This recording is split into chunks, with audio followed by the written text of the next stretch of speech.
John was desperate. He had failed his midterms, and his father had warned him one more failure and he'd be sent to a strict boarding school. So when he heard about room 306 in his school's old building, he didn't think twice. The rumors were simple. If you studied there at night, you'd remember everything you read perfectly. But no one dared to try it because some never came out. John, however, was willing to take the risk.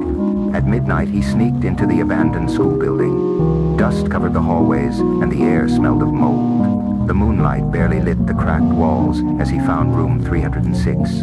The door creaked open. The room was empty except for a single wooden desk and chair. He sat down, placed his books on the desk, and started reading. Minutes passed, then an hour, and then a whisper. "You should leave." John's heart pounded. He turned, but the room was empty. Just the wind, he told himself. He continued reading. Another whisper. Closer this time. "Run before he comes."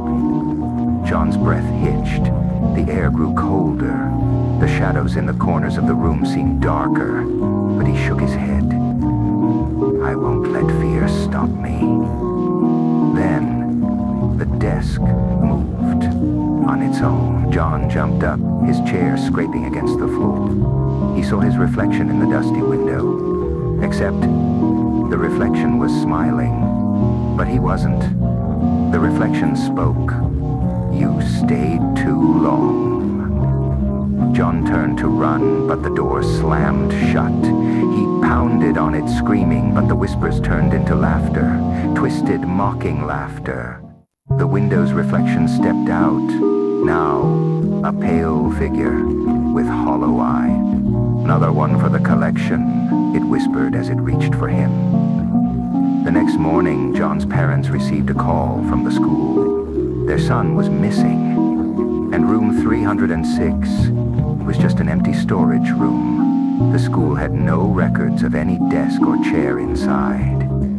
But sometimes, late at night, students passing by the old building swear they hear whisper, and if they peek through the cracks in the door, they see a shadowy figure, sitting at a desk, flipping through pages of a book with hollow, desperate eyes.